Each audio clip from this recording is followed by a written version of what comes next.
जब कभी शेयर बाजार के स्कैम का जिक्र होता है तो हर कोई सबसे पहले हर्षद मेहता का ही नाम लेता है, क्योंकि हर्षद मेहता ने भारत का सबसे बड़ा शेयर मार्केट स्कैम किया था जिसकी वैल्यू करीब 5,000 करोड़ की थी।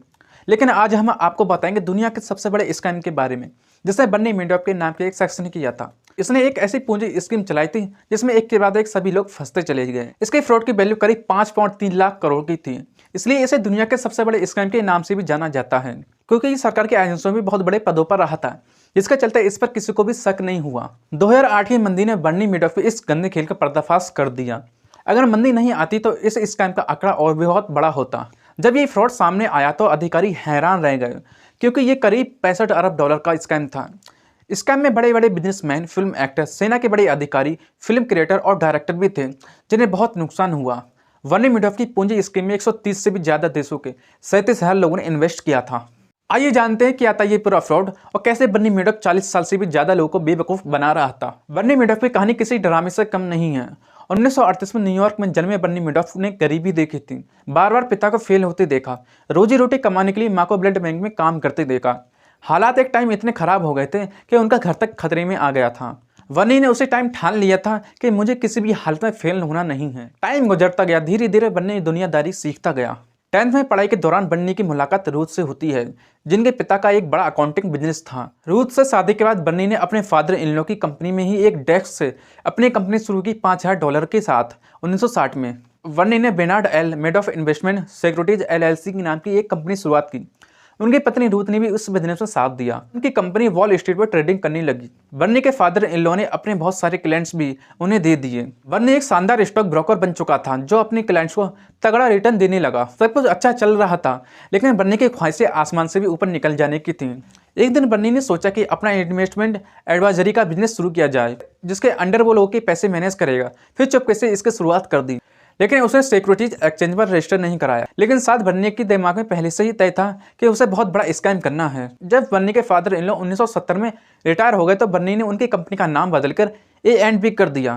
इसका मतलब था माइकल वाइनेस और फ्रैंक एबिलिनो, जो कंपनी के अकाउंटेंट्स थे। वो क्लाइंट से पैसे लेते थे और अच्छे रिटर्न का वादा करके सभी पैसे बन्नी को देते। इधर बन्नी उन पैसों के जरिए शेयर बाजार के कई पेनी स्टॉक्स को ऑपरेट करता और तगड़ा मुनाफा कमाता।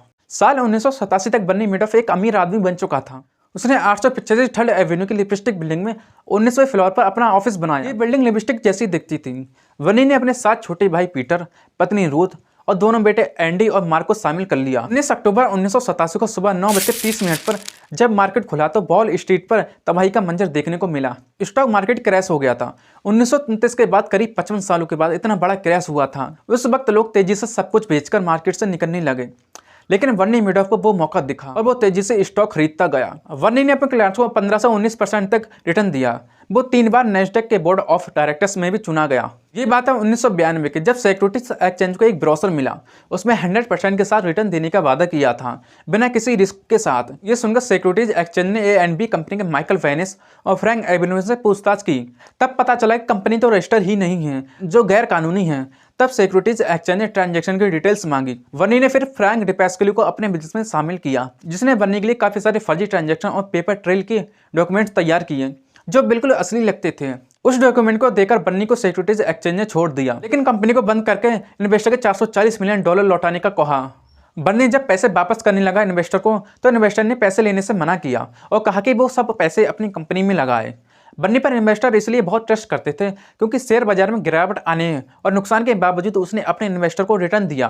बन्नी कहते थे कि वो किसी इन्वेस्टर को भरोसा नहीं तोड़ना चाहते, इसलिए वो खुद को फेल होता देखने के बजाय झूठा बना लेता और नुकसान के बावजूद इन्वेस्टर को रिटर्न दिया। मेडोफ अपने पिता की तरह फेल नहीं होना चाहता था। बन्नी अपनी पूंजी स्कैम की मदद से इन्वेस्टर को रिटर्न इसलिए दे पा रहा था क्योंकि वो एक पूंजी स्कैम चला रहा था। वो नए इन्वेस्टर के पैसे को पुराने इन्वेस्टर को रिटर्न की तरह देता, इसीलिए फर्जी से लेकर फर्जी ऑफिस तक सब तैयार किया था। जब कोई पुराने डॉक्यूमेंट्स मांगता तो उसे प्रिंट कर लिया जाता और कहा जाता कि तुरंत निकाले प्रिंट गर्म होते थे। उन्हें कुछ देर फ्रिज में रखकर ठंडा किया जाता था और पुराने बनाने के लिए नीचे गिराकर पैरों से रौंदा जाता। साल 2000 के दौरान सिक्योरिटीज एक्सचेंज को मेडोफ पर शक हुआ था, लेकिन जांच की हर कोशिश को मेडोफ ने दबा दिया। इसके बाद 2008 में मंदी आती है और शेयर बाजार क्रैश हो गया और देखते ही देखते मेडोफ का भी पर्दाफाश हो गया। लोगों के पास पैसों की दिक्कत हुई तो वो अपने पैसे निकालने लगे। बन्नी को नया इन्वेस्टर नहीं मिल पा रहे थे जिनसे पूंजी स्कैम आगे चल सके और इसका पर्दाफाश हो गया। इसके बाद शेयर बाजार में एक और बड़ी गिरावट आई थी। बन्नी ने खुद को बचाने की कोशिश नहीं की और बल्कि सब कुछ सच बता दिया। बन्नी ने यह भी कहा कि उन्हें पहले से पता था कि एक दिन यह पूंजी स्कीम बड़ा स्कैम करेगी। लिपस्टिक बिल्डिंग में ही बन्नी ने 17वें फ्लोर पर इस पूंजी स्कैम के लिए ऑफिस लिया था, जहां किसी को भी जाने की परमिशन नहीं थी।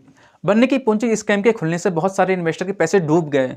काफ़ी इन्वेस्टर ने सुसाइड तक कर लिया। लोगों ने बन्नी के परिवार वालों को खूब परेशान किया, जिसके चलते एक बेटे ने सुसाइड कर लिया और दूसरे की बीमारी से मौत हो गई। 70 साल के बूढ़े बन्नी मेडोफ को इतने बड़े गुनाह के लिए 150 साल की जेल की सजा सुनाई और सभी प्रॉपर्टी जब्त कर ली। बन्नी के साथियों को भी जेल हुई। वैसे तो इस पूंजी स्कैम में इन्वेस्टर के लगभग 19 अरब डॉलर लगे, जिसमें 14 अरब डॉलर रिकवर हो गए। लेकिन इस पूंजी स्कीम की वैल्यू करीब 65 अरब डॉलर थी। अगर इंडियन रुपए में कन्वर्ट किया जाए तो 5.3 लाख करोड़ की थी। 14 अप्रैल 2021 को बन्नी मेडोफ की जेल में मौत हो गई। दोस्तों, आपको ये वीडियो कैसी लगी? अगर वीडियो अच्छी लगी तो इस वीडियो को लाइक और चैनल को सब्सक्राइब करना ना भूलिए। चलिए मिलते हैं एक और इंटरेस्टिंग वीडियो के साथ।